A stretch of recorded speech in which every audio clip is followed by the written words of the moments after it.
Atenção para o top de 5 curiosidades sobre o dia 12 de julho. Em 12 de julho de 1950, chegou às bancas a primeira edição de O Pato Donald, uma das revistas que marcou o surgimento da editora Abril. O primeiro número do gibi do Pato vendeu 82.370 exemplares, um feito para sua época. Em 12 de julho de 1962, os Rolling Stones se apresentaram pela primeira vez. O show ocorreu no Merck Club, em Londres.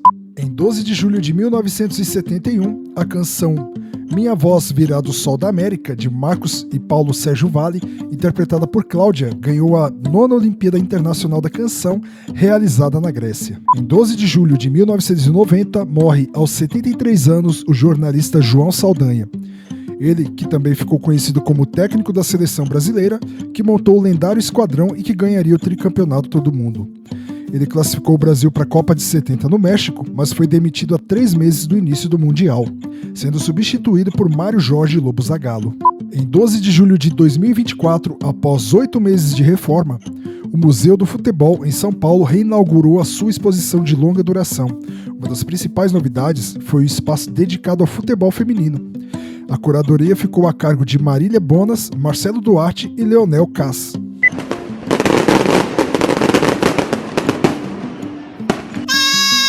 Olá, muito bem-vindo a mais uma edição do Jornal do Cabrito. Hoje, edição número 6, de 12 de julho de 2025, inverno brasileiro.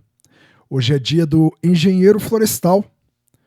É um profissional responsável por analisar ecossistemas florestais e planejar estratégias para que seja feito o uso de maneira sustentável. Essa data foi escolhida porque em 12 de julho de 1073 faleceu São João Gualberto, que foi escolhido pelo Papa Pio XII em 1952 como protetor dos florestais. O sol nasce às 6h48 e se põe às 5h35 da tarde. A lua é cheia e muda para minguante na próxima quinta, dia 17 de julho, às 9h37. Fonte do Instituto Nacional de Meteorologia, o IMET. Hoje é aniversário das seguintes cidades brasileiras. Vamos só alinhar uma coisinha.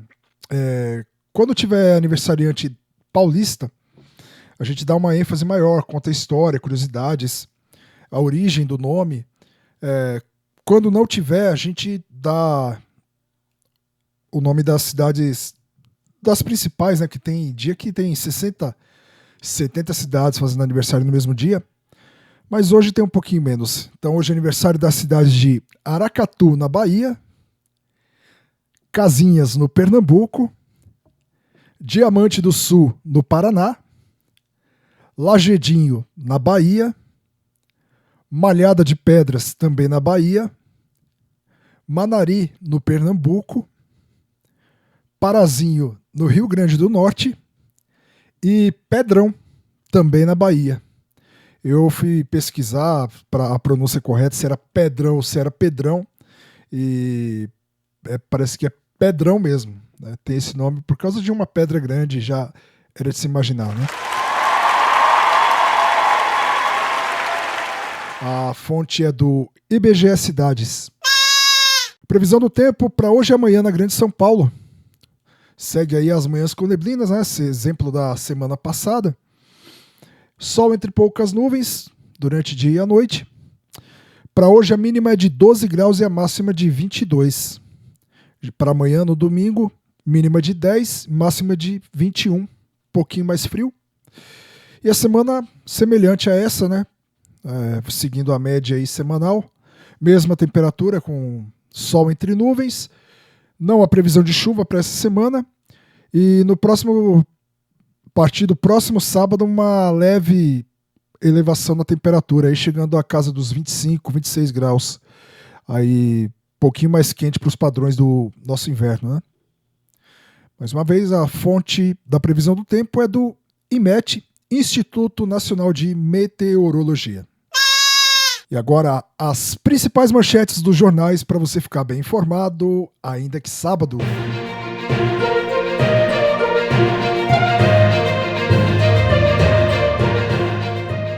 Diário do Grande ABC. Santo André antecipa para dia 24 a entrega do viaduto Castelo Branco. Folha de São Paulo. Para mitigar tarifaço, Tarcísio sugere a STF plano com Bolsonaro. O estado de São Paulo. China defende Brasil e acusa Estados Unidos de usar tarifas para coerção. O Globo do Rio de Janeiro. Empresas brasileiras estimam prejuízos e correm para se antecipar ao tarifaço. Estado de Minas. Retaliação do Brasil pode tornar saúde mais cara. 0 Hora de Porto Alegre. Lula defende reciprocidade contra tarifaço de Trump e cogita recorrer à OMC, que é a Organização Mundial do Comércio. Jornal A Tribuna do Espírito Santo. 4.600 motoristas perdem carteira após recusarem teste do bafômetro. A Tarde da Bahia. Produtores de cacau da Bahia miram Ásia para driblar tarifaço de Trump. O Povo do Ceará. Efeito Trump nos portos.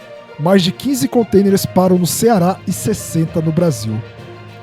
Cera, mel, rochas, calçados e roupas estão entre as cargas impactadas no porto de Pecém desde o início da medida. Que não tem como fugir da matéria, né? Eu procuro dar uma balanceada para não ficar no mesmo assunto de um jornal para o outro. Mas embora as manchetes tenham ênfase no tarifaço do Trump contra o Brasil, em cada notícia fala de uma coisa, né? A Tarde fala do cacau, o Povo do Ceará fala dos containers, né? De mercadoria brasileira que estava parado, né? Provavelmente vai estragar, o que é perecível. E o quanto que isso vai impactar no Brasil, né? Não só na economia, mas na saúde, em todas as áreas. E por último, o Jornal daqui de Goiânia, estreando aqui no Jornal do Cabrito, que é um dos poucos aí com uma manchete diferente do tarifaço. Goiás é o segundo estado em crianças alfabetizadas. Uma ótima notícia. Crianças alfabetizadas, adultos educados, adultos conscientes, teoricamente nem sempre, né? E adulto consciente não vota mal. E essas foram as principais manchetes dos jornais brasileiros.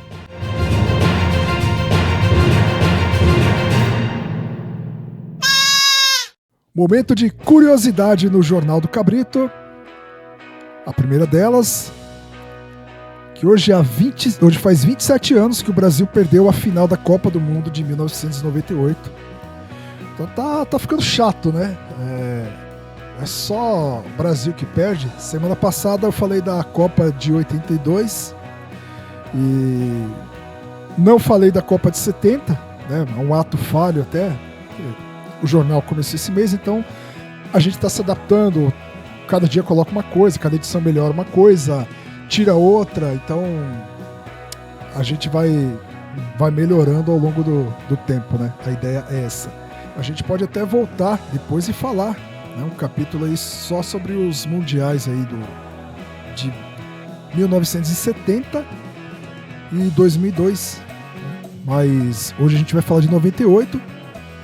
Mas só de vingança, semana que vem, a gente vai falar dos 31 anos do Tetra do Brasil. Você já era nascido? Você estava por aqui? Você sofreu como eu sofri? Não só naquela final dos pênaltis contra a Itália, mas durante todos os jogos. Então, semana que vem a gente vai falar sobre o Tetra do Brasil. Mas hoje, uma notícia não muito boa, uma curiosidade não muito boa para relembrar, que foi a Copa do Mundo de 1998. Quer dizer, ruim pra gente e bom pros franceses, né? A Copa do Mundo de 1998 foi realizada na França entre os dias 10 de junho e 12 de julho, marcando a primeira edição com 32 seleções participantes. Essa foi a 16ª edição do torneio, organizado pela FIFA, e a segunda vez que a França sediou o Mundial. A primeira havia sido em 1938. O Brasil, comandado pelo técnico Zagallo, era o atual campeão de 1994 e chegou como um dos grandes favoritos. A seleção contava com um elenco recheado de estrelas, como Ronaldo, Rivaldo, Bebeto, Dunga, Cafu e Tafarel. A estreia da seleção brasileira foi contra a Escócia. O Brasil venceu por 2-1 e em seguida a seleção goleou o Marrocos por 3-0 e foi derrotada pela Noruega no último jogo por 2-1. E aquele jogo foi um jogo triste, né? Porque no mesmo dia o Brasil estava lamentando a perda do cantor Leandro, irmão do Leonardo, da dupla sertaneja. Ele que vinha lutando há um tempo contra o câncer. E no dia 23 de junho, lembro até hoje, dia triste, chuvoso, né? O Brasil também acabou perdendo aí no futebol. Mas ainda assim, com essa derrota, o Brasil se classificou em primeiro do Grupo A. Na fase de oitavas de final, o Brasil enfrentou o Chile e goleou por 4-1. Uma grande atuação do Ronaldo. Nas quartas de final, enfrentou a Dinamarca e venceu por 3-2 num jogo duro e equilibrado aí. Mas o Rivaldo desequilibrou e ajudou o Brasil a vencer. Na semifinal, aquela partida dramática contra a Holanda, né? Aliás, a Holanda sempre faz partidas dramáticas contra o Brasil. Com exceção de 2014, né? Que o Brasil tomou de 3-0 aqui em casa, já estava desanimado, desmotivado de tudo. Então, uma vitória fácil para a Holanda, que ficou com o terceiro lugar da Copa de 2014. Mas, geralmente, são jogos duros, né? E o jogo terminou empatado, esse jogo em 1-1 no tempo normal e na prorrogação. E nos pênaltis o Brasil venceu por 4-2. Destaque para o goleiro Tafarel, né? Até hoje rende memes aí na internet com o Sai que é sua Tafarel. E não tem como não lembrar daquela motivação do Zagallo, né? Ele chegava para cada jogador e falava: vamos ganhar isso, hein? Vamos acreditar, hein? Ronaldo, vamos ganhar, hein? Então foi um jogo dos marcantes aí dessa Copa de 98. Já a final foi tão marcante assim pra gente. Aconteceu no dia 12 de julho, no Stade de France, em Saint-Denis. O francês tá aceitável, né? É Saint-Denis, não é Saint-Denis. Diante de mais de 80 mil torcedores. Então, imagina, a maioria francesa cantando a Marselhesa. Mesma história do semana passada que eu falei que o Brasil jogou contra os Estados Unidos no 4 de julho, maioria americana gritando USA, USA. Aqui foi igual se não for pior, né? Porque era uma final de Copa do Mundo. E o francês também é outro muito patriota, né? E a seleção francesa liderada por Zinedine Zidane. O Brasil teve um desempenho não é abaixo, é muito abaixo do esperado, né? Perdeu por 3-0, com o Zidane marcando 2 gols de cabeça logo no começo, no primeiro tempo, né? Mas logo antes dos 20 minutos já estava 2-0, né? E Emmanuel Petit fechou o placar no final do jogo. O atacante Ronaldo teve uma atuação apagada, depois de passar mal, horas antes da partida, né?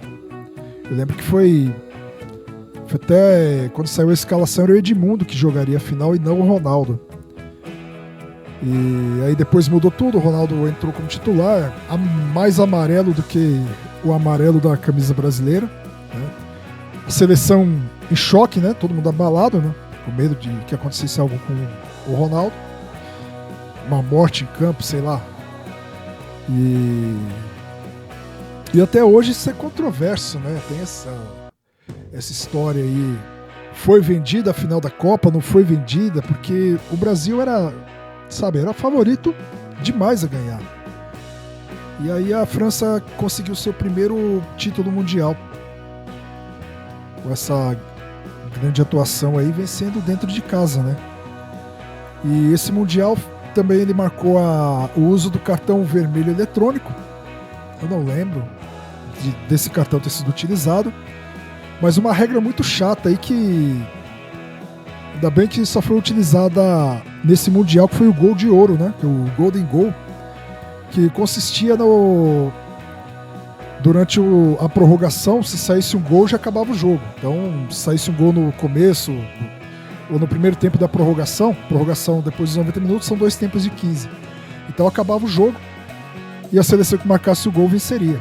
Isso aconteceu no jogo da França contra o Paraguai.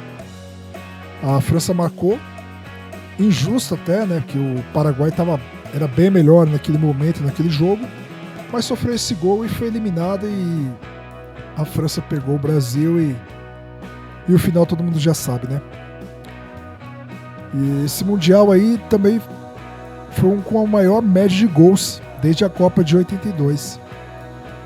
Se eu não me engano, o pior Mundial com média de gols foi o da Itália, né?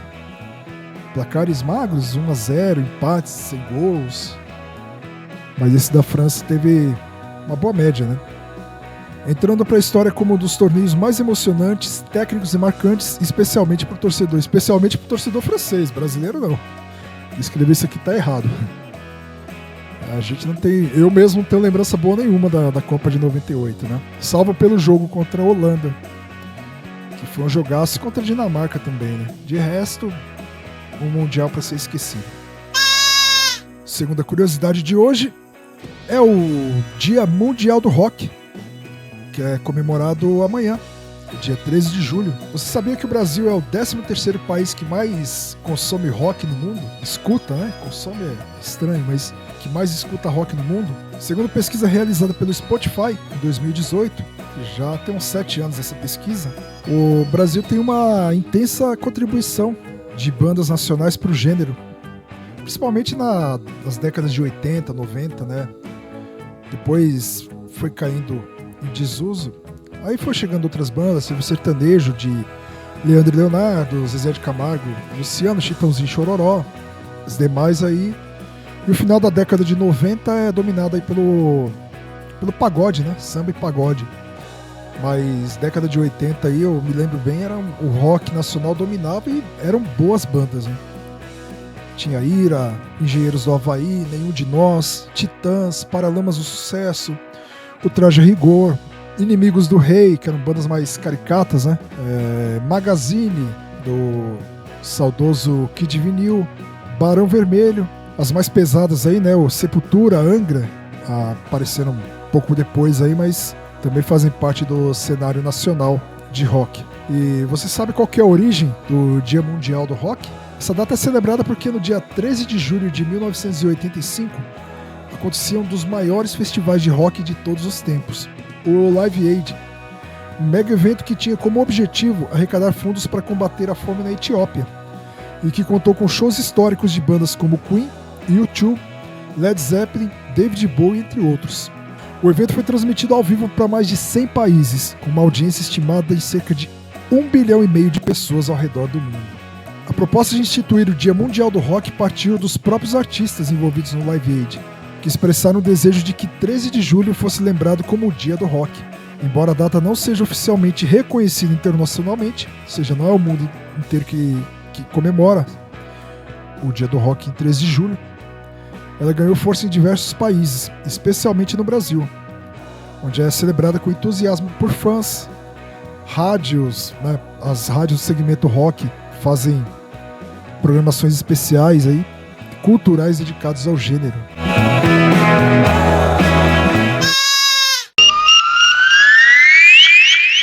E agora os destaques do esporte. Vamos falar de Fórmula 1. E no domingo passado teve o Grande Prêmio da Inglaterra, a etapa 13 da temporada 2025 da Fórmula 1, 75 anos da categoria, porque foi em Silverstone que ocorreu a primeira etapa do seu começo, né? E a chuva, assim como Interlagos, marcou presença, bagunçando as estratégias das equipes, causando muitos abandonos, atrapalhadas e muitos acidentes. O Oscar Piastri da McLaren tomou uma penalização de 10 segundos porque ele freou na frente do Max Verstappen e quase causou um acidente, enquanto o safety car estava na pista ainda, né? Num dos momentos lá de muita chuva. Eu não assisti o começo da corrida porque eu estava na igreja, né? Mas geralmente quando saio do culto a primeira coisa que eu faço é olhar o site oficial da Fórmula 1 para ver quem que ganhou. E como eu tava na metade da corrida, então eu vim para casa.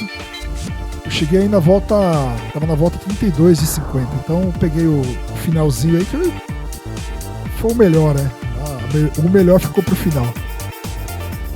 E com isso o Piastri perdeu a liderança pro Lando Norris. E aí dominou até o final, né? Liderou até o final e acabou vencendo pela primeira vez dentro da sua casa, já que o Lando Norris é inglês, né? E o Piastri chegou em segundo lugar. Mas o grande destaque mesmo, né? Nem sempre o vencedor vence, né? Mas o grande destaque para os fãs, a Fórmula 1 ainda é capaz de emocionar, né? É um esporte para ricos, para participantes que têm dinheiro, mas quem gosta, no nosso caso, a única coisa que eu gasto são os dados de internet, o Wi-Fi de casa e a energia elétrica para assistir. Por enquanto, esse ano a gente pode assistir, né? A gente vai falar disso já já. Então eu já vi grandes momentos emocionantes, né? Não tem como esquecer o último grande prêmio que o Senna venceu no Brasil em 93, ele que largou em quarto e com a chuva de Interlagos acabou, e com o talento dele, né? Com um carro bem limitado, acabou liderando aí, vencendo. Foi o que teve aquela invasão no final, que a torcida invadiu e tem aquela cena icônica lá do Senna nos braços do povo, né? Cena muito bonita. E mal sabia o brasileiro que era a última vitória que a gente comemorava do Ayrton Senna. Também no mesmo ano, 93, o Senna meio que se despedindo e selando a paz com o Alan Prost no pódio, né? O Prost que se aposentava aí depois de muito tempo, de muita rivalidade com o Senna, mas no final aí eles selam a paz e foi legal também, né? Porque ficou somente na pista. Também há vários momentos emocionantes, como a despedida do Mark Webber, né? O australiano, quando ele se despede aqui em Interlagos, né? E ele tira o capacete e ele vai bem devagarzinho e mostra ele dirigindo e chorando dentro do carro. O grande prêmio o GP Brasil de 2008, né? Que esse eu tava, inclusive, né? 2008 e 2009 eu tava com aquela... Foi triste porque o Brasil perdeu, né? Mas foi emocionante nas duas últimas voltas, quando o Vettel ultrapassa o Lewis Hamilton, que ele precisava chegar em quarto, ele precisava chegar em quinto, até quinto para ganhar o Mundial, e o Massa venceu. Aí no finalzinho o Vettel ultrapassa, joga o Hamilton para sexto e choveu demais. Foi para mim um dos momentos emocionantes que eu tava lá. Não foi melhor que o Massa, infelizmente não foi campeão, né? Mas voltando aqui para 2025, por que foi um dia emocionante? Porque o Nico Hülkenberg, piloto alemão, que está há 15 anos na categoria, embora seja um bom piloto, embora pontue bastante, né, por onde ele passa, ele não tinha tido nenhum pódio. E nesse domingo ele conseguiu, apesar de ter o pior carro, né? Isso aí é inegável, o carro da Kik Sauber é o pior carro do grid. Mas tanto ele como o Gabriel Bortoleto vem fazendo boas corridas, né? Apesar da atrapalhada do Bortoleto ter colocado pneu liso na chuva e rodou na corrida, mas o Hülkenberg foi bem aí na última corrida. Chegou em terceiro, né? Foi depois de 239 grandes prêmios e com o pior carro, né? Essa semana, entre o Grande Prêmio da Áustria, que foi o que o Bortoleto pontuou pela primeira vez, e o Grande Prêmio de Silverstone, uma semana, né? Foi uma semana após a outra, geralmente são duas, mas foi muito bom para a equipe e muito bom para o fã do esporte, né? E o Hülkenberg, no Grande Prêmio da Áustria, chegou em nono, né? Chegou atrás do Bortoleto, fizeram uma grande festa, comemoraram bastante também. E na quinta-feira dessa semana, semana retrasada, né, eu assisti o F1, o filme, né, da Fórmula 1. E ele conta a história de, mais ou menos, aí, se você for fazer um paralelo, de um ex-piloto que ele é chamado para ajudar uma equipe, um amigo de equipe, e no final ele acaba tendo um êxito. Eu não vou dar spoiler, porque o filme está em cartaz ainda. Mas do Hülkenberg foi muito emocionante, né, porque... Principalmente no meu caso, é vibrante você... Quando o piloto é novo, tá lá desde criança fazendo aquilo, ele foi preparado para isso, né?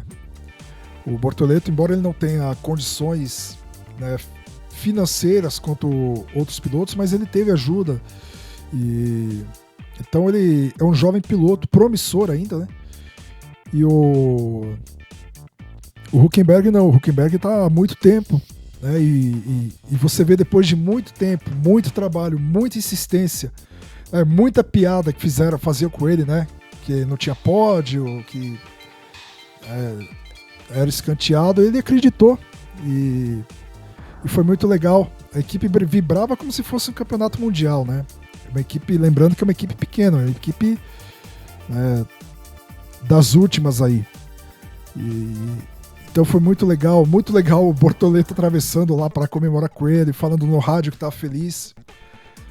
Você sabe que há muita rivalidade dentro das próprias equipes, né? Tem as grandes rivalidades aí do Senna e Prost, né?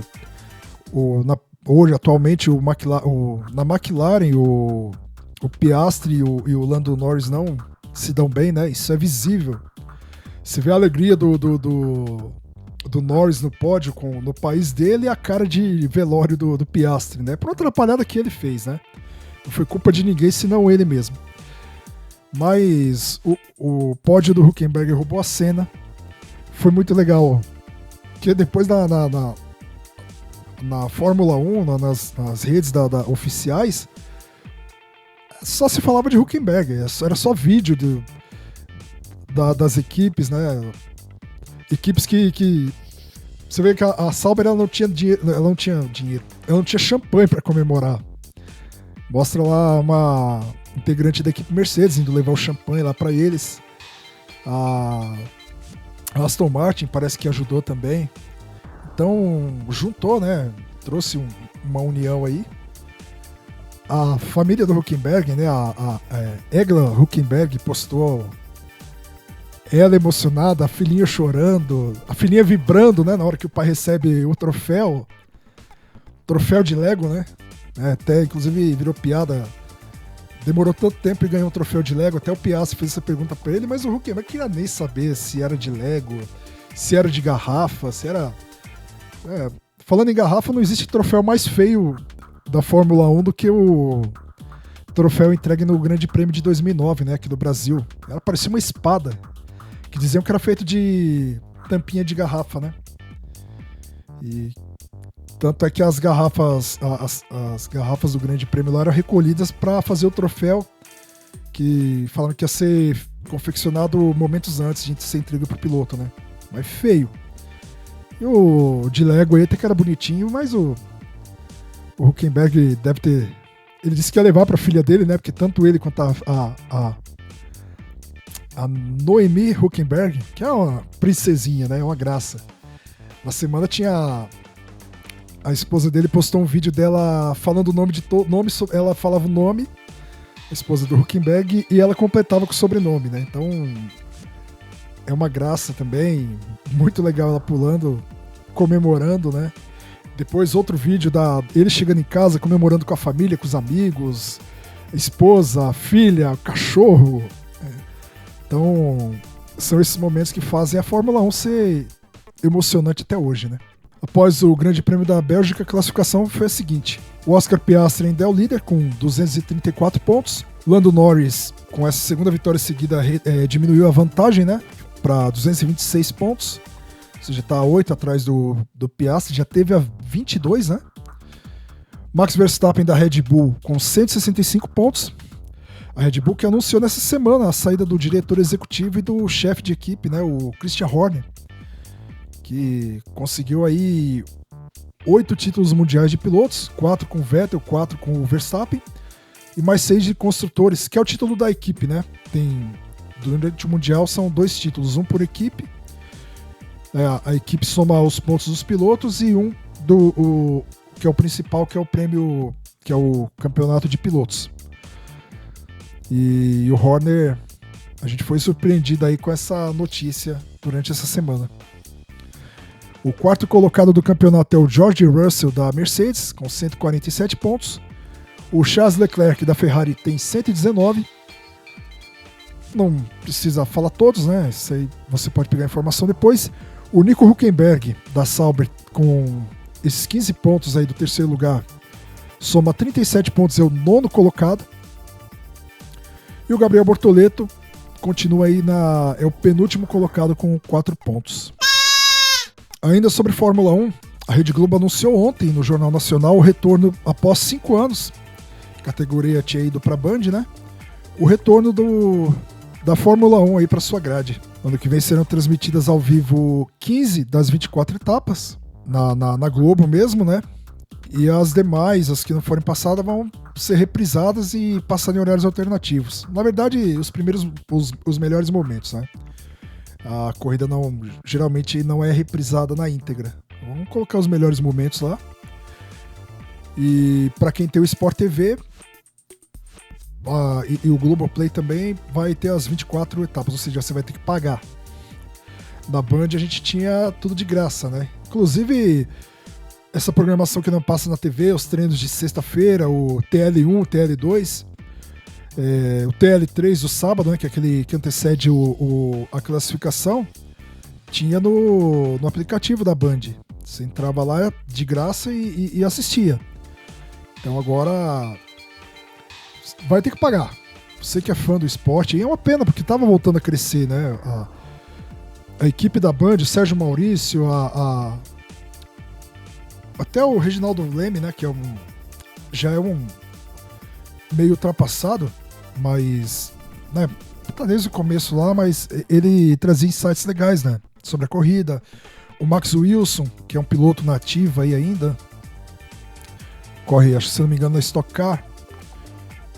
Então, era uma equipe muito legal, fora que o Sérgio Maurício, ele tá em cima do lance, né, ele vê algum artista, ele vê alguma cantora lá que tá em alta, ele entra na hora e é muito... Infelizmente, a Globo já tratava muito mal a Fórmula 1, né? O Vanderlei, ele já estava aposentado há uns 20 anos, né? Porque a repórter chamava ele lá da pista como piloto e ele, sabe, tava longe ele viajava mais por turismo mesmo, né?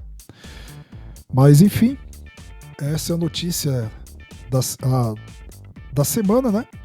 Alguns vão ficar felizes, outros não, né? Mas ainda tem até o final desse ano, né? Até a última etapa desse ano, a categoria segue na Band. Lembrando que quase que já foi pra Globo esse ano, né? Aí no finalzinho aí a Band voltou atrás e conseguiu segurar por mais um ano aí, mas agora é inevitável. 2026, Fórmula 1 é na tela da Globo. Aproveitando o automobilismo, mandar um abraço pro Júnior Martins, o Eduardo Júnior, né? Ele que acompanha aí o Jornal do Cabrito e é piloto amador de kart. E ele vai correr nesse final de semana na 6ª etapa da SM Competition, no kartódromo de Interlagos, né? Partida 12h30. Em breve a gente vai bater um papo aí, só melhorar as condições técnicas. A gente vai fazer uma entrevista com ele aí no outro canal nosso, né? O canal só de esporte, que é o Cabrito Esportivo. Falar das dificuldades, né? De um piloto amador, como que é um piloto que não tem o patrocínio, né? As dificuldades, as lutas, e como que é o esporte, né? Como que é porque a gente... Eu mesmo conheço porque acompanho a Fórmula 1, mas muita gente não sabe como que funciona, as licenças que precisam ter, né? Então vai ser muito legal esse bate-papo aí com o Eduardo Júnior. E a grande final da Copa do Mundo de Clubes da FIFA é amanhã, dia 13 de julho, às 4 horas no MetLife Stadium, né? Estádio lindo lá de Nova Jersey. E o Paris Saint-Germain enfrenta o Chelsea da Inglaterra, valendo o grande prêmio e aquela taça inédita. Só uma correção da semana passada, que eu disse que os perdedores das semifinais fariam a disputa do terceiro lugar. E não vai ter, tá? A FIFA preferiu dispensar as equipes aí para voltar para suas competições, né? Ou para final de férias. No caso dos times europeus aí, que esse mês de junho e julho foi o mês das férias europeias, né? A temporada lá ela é diferente da nossa. Ela começa de julho, termina em maio, junho. Então pegou um pouquinho das férias da Europa. Então por isso não teve não terá a disputa do terceiro lugar. pelas semifinais na terça-feira, no dia 8, o Chelsea bateu o Fluminense por 2-0 com 2 golaços de João Pedro, que foi revelado pelo Fluminense, né? Jogou ainda no principal, mas estava na Inglaterra. Foi contratado essa semana, foi contratado para jogar o Mundial e para eliminar o seu ex-time aí. Na quarta-feira foi a vez do Paris Saint-Germain garantir vaga na grande final com um atropelo, mas um atropelo daqueles com requintes de crueldade, né? Sobre o Real Madrid, que também é como diziam, era a final antecipada, né? Que é o time mais caro do mundo hoje, né? E o PSG venceu por 4-0 com 2 gols do Fabián Ruiz, Gonçalo Ramos e Dembélé. E a primeira Copa do Mundo de Clubes da FIFA foi um verdadeiro sucesso de público, de audiência, teve ótimos jogos, né?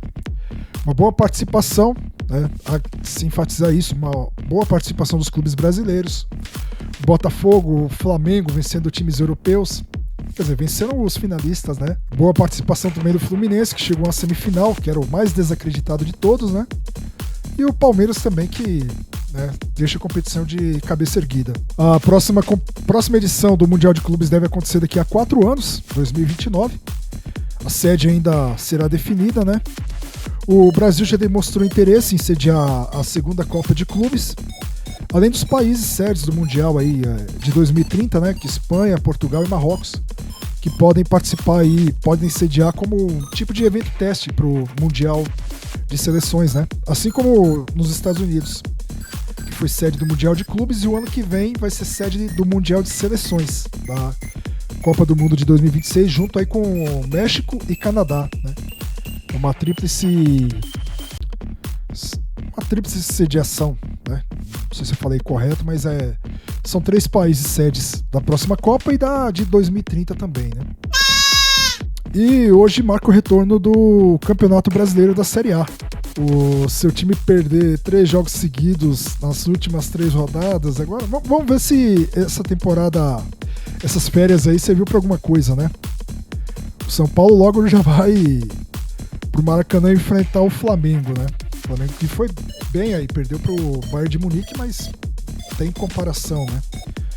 Então hoje às 4h30 no Maracanã, o Flamengo recebe o São Paulo. No mesmo horário, em Porto Alegre, o Internacional enfrenta o Vitória da Bahia, que demitiu nessa semana aí, por conta de uma derrota na Copa do Nordeste, o Thiago Carpini. E eu não sei se já vai contar com o Fábio Carille, né,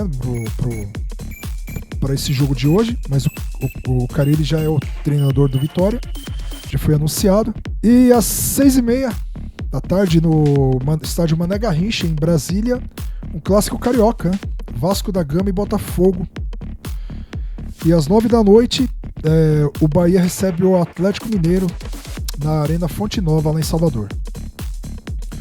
No domingo, 7 da noite, o Corinthians recebe o Red Bull Bragantino na Neoquímica Arena, na capital paulista. O Grêmio e Cruzeiro, 7 da noite no Mineirão. Fortaleza e Ceará, clássico cearense aí, revivendo a final do cearense desse ano, né, que o Ceará levou o melhor. Então eles fazem esse jogo aí amanhã às 8h30 na Arena Castelão. Juventude Esporte às 8 da noite no Alfredo Jaconi, em Caxias do Sul. E 2 jogos dessa 13ª rodada vão ocorrer em datas diferentes. Talvez por conta dos clubes que participaram do Mundial, né? O Santos e o Palmeiras, e o outro jogo é Mirassol e Fluminense. Fluminense que chegou, acho que na sexta, chegou ontem, né, no Brasil, então não tem condições.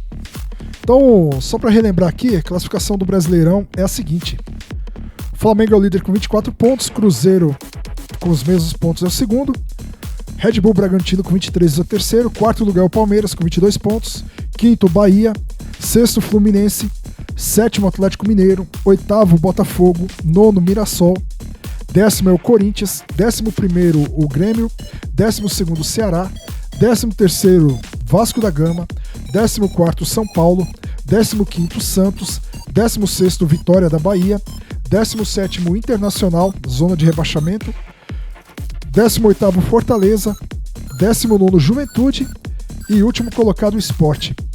E pela Copa do Nordeste, nessa semana, os jogos das quartas de final. O Vitória perdeu em casa pro Confiança de Sergipe, foi eliminado, combinando aí com a queda do Thiago Carpini. Na quarta-feira, no dia 9, o CSA de Alagoas eliminou em casa, no estádio Rei Pelé, o Ferroviário do Ceará, que tem as cores e o brasão parecido aí com o do São Paulo, né? Mais tarde, às 9h30, o Bahia eliminou o Fortaleza no clássico tricolor por 2-1 na Arena Fonte Nova.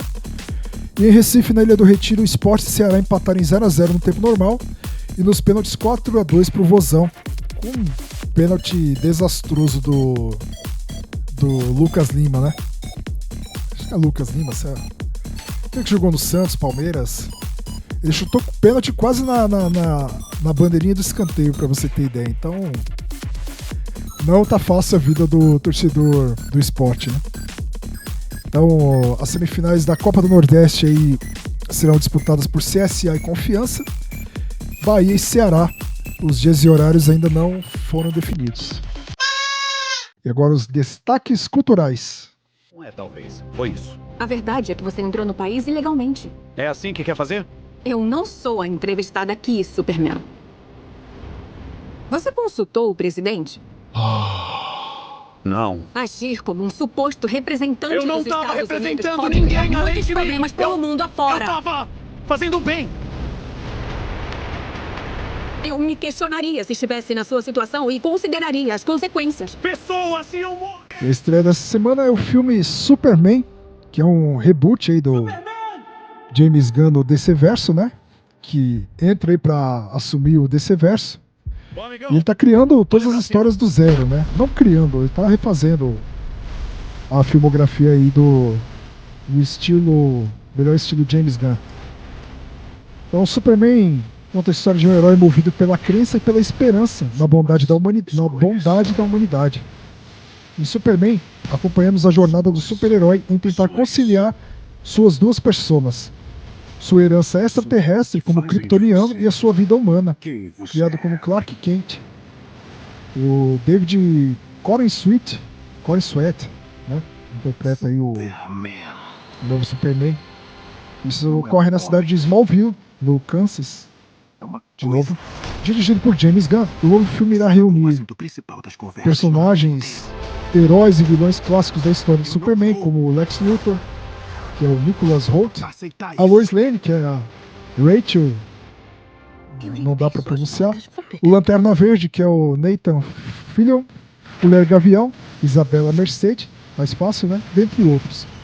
O chamado de Superman será colocado à prova através de uma série de novas aventuras épicas diante de uma sociedade que enxerga seus valores de justiça e verdade como antiquados.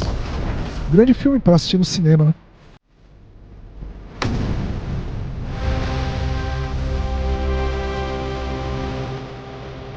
Você tem um cachorro?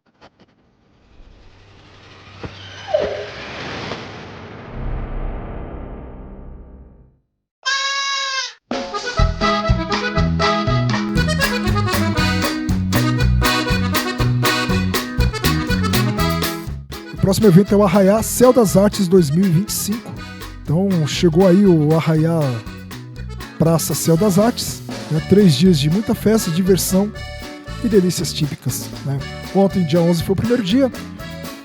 12 e 13 de julho, hoje e amanhã, a partir das 14 horas, com shows, danças, bingos, comidas típicas e espaço kids. O Céu das Artes fica na Avenida Afonso Monteiro da Cruz, número 254, no Jardim União, em Diadema.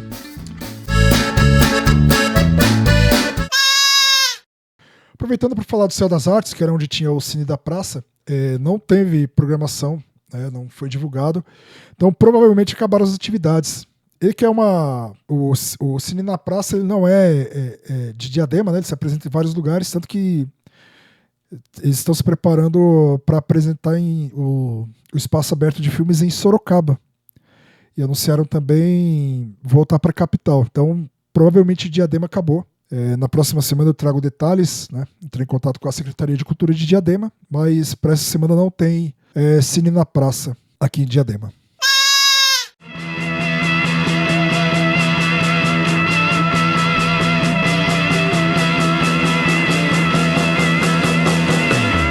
ter o Rock Fest Diadema, né? Comemoração aí ao Dia Mundial do Rock.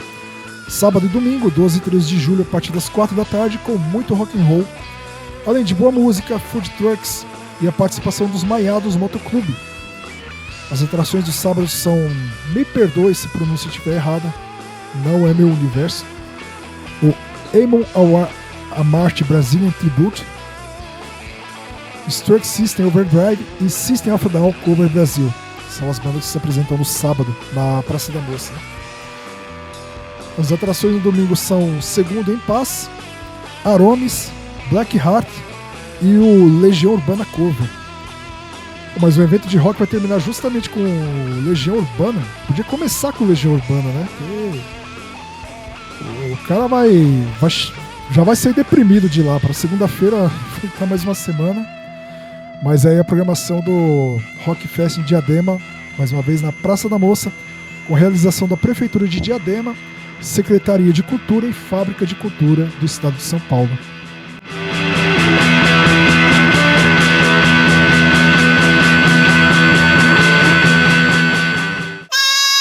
Já que a gente falou do Museu do Futebol na curiosidade, você já conhece o Museu do Futebol? Ele é localizado dentro do estádio do Pacaembu, na cidade de São Paulo. O espaço é um verdadeiro templo da memória esportiva brasileira. Foi inaugurado em 2008. O museu é interativo, moderno, repleto de emoção, contando a história do futebol de forma envolvente, com foco no papel social, cultural e afetivo que o esporte exerce no Brasil. Ao longo das salas temáticas, o visitante pode ver imagens raras, vídeos históricos, objetos de colecionador e até escutar narrações marcantes de gols eternos. Isso é sensacional, né? Eu fui no mês de fevereiro. E é um evento para você ir sem pressa, tá? Pode ficar 4, 5 horas lá nos ambientes. Tem muito espaço interativo mesmo. Tem jogos. Criançada vai pirar. Vai pirar e as crianças mais velhas também, né? Um dos espaços mais emocionantes é a Sala das Origens, que mostra como o futebol chegou no Brasil. É a Sala dos Gols, onde os alto-falantes vibram com os gols narrados por grandes nomes do rádio esportivo. As crianças também têm vez. Há atividades educativas, exposições temporárias e uma área interativa cheia de desafios com bola, testes de habilidade, jogos digitais. E aos fins de semana o museu oferece programação especial com oficinas, visitas guiadas e atrações culturais. O Museu do Futebol funciona de terça a domingo, lembrando que na terça a entrada é franca, na faixa, né? Do Vasco, grátis. Funciona das 9 da manhã às 5 da tarde, com entrada permitida até às 4 da tarde. Se você for às 4, já não vai aproveitar, né? Como eu disse, tem que ir com bastante tempo, porque vale muito a pena, muita história, muita coisa legal, muita coisa interativa. Eu fui esse ano e pretendo voltar, se Deus quiser. E vale lembrar que o acesso é pela Praça Charles Miller, no bairro do Pacaembu. Fácil chegada pelo metrô e também ônibus. Agora, os aniversariantes do dia 12 de julho, completando 25 anos, o Vinícius Júnior. Jogador de futebol, o último ganhou aí como melhor do mundo ano passado, né? Mas provavelmente esse título vai ser de 2025, vai ficar com o Dembélé. Tá jogando muito, né? Pelo PSG. 28 anos completa Malala Yousafzai, que é ativista paquistanesa, né? Sofreu um atentado aí, que ela luta pela educação das mulheres paquistanesas, né? Questão que é meio proibida aí para as mulheres do Oriente Médio em geral, né? O James Rodrigues, jogador de futebol colombiano, 34 anos. Como enganou esse James Rodrigues, né? Ficava mais no DM no São Paulo do que em campo. Aí chegava na seleção dele, ele destruía. Tá? Se eu não me engano, tá no Leão do México agora, o James Rodrigues. Não sei se é parente, não deve ser. A Michelle Rodrigues, atriz americana, que ela é mais conhecida pelo papel de Letty Ortiz, né, que é namorada do Dominique Toretto, na franquia Velozes e Furiosos, fazendo 47 anos. Para quem curte dorama, aí, o Lee Byung-hun. também não sei se a pronúncia está certa, ator sul-coreano, 55 anos, conhecido aí pelas séries Round Six, Mr. Sunshine, da Netflix, ambas, né? Participação também nos filmes o Reds 2, Aposentados e Perigosos, e Exterminador do Futuro Gênesis, de 2015. E não menos famoso, mas fazendo aniversário nessa segunda-feira, né, dia 14, que é um amigo pessoal meu, que sabe, grande incentivador de tudo que eu faço, sempre tá ouvindo aí as minhas participações, o Jornal do Cabrito, que é o Emanuel Silva.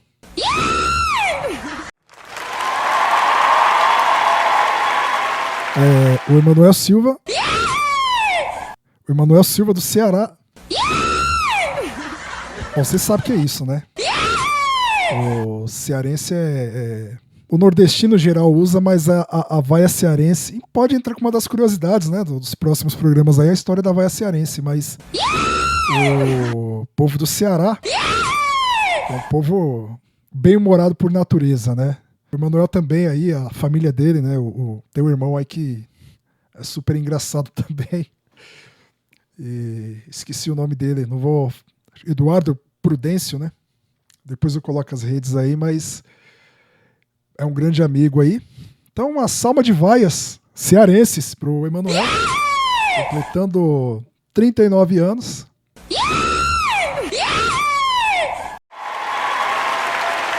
Então, pro Emanuel e para todos os famosos aí, e se você quiser mandar a data do seu aniversário, quiser participar também, manda um e-mail, entre em contato comigo através do WhatsApp, que a gente vai colocar você na programação. Aliás, sugestões, o que você tiver, sugestões de melhora, de participação, manda pra gente, né? Aliás, esse programa, o primeiro foi feito pra mim, né? O Jornal do Cabrito, já contei a história lá no primeiro episódio, mas o segundo foi feito pra você, né? A minha família, os meus primos, né? A Juliana, o Davi, os meus amigos falam, melhora isso, tá faltando a voz, tá faltando o ritmo. E se você colocar isso? E se você colocar aquilo?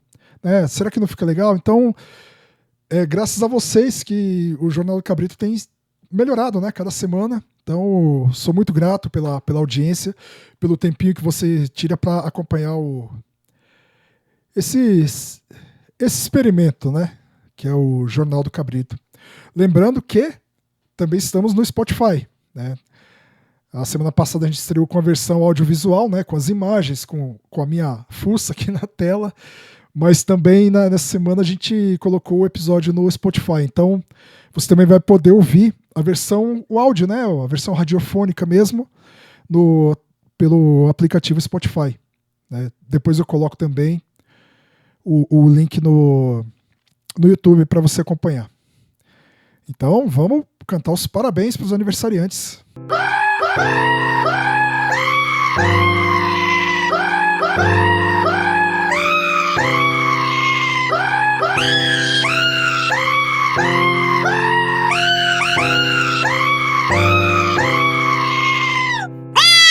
E o Jornal do Cabrito, edição número 6, fica por aqui.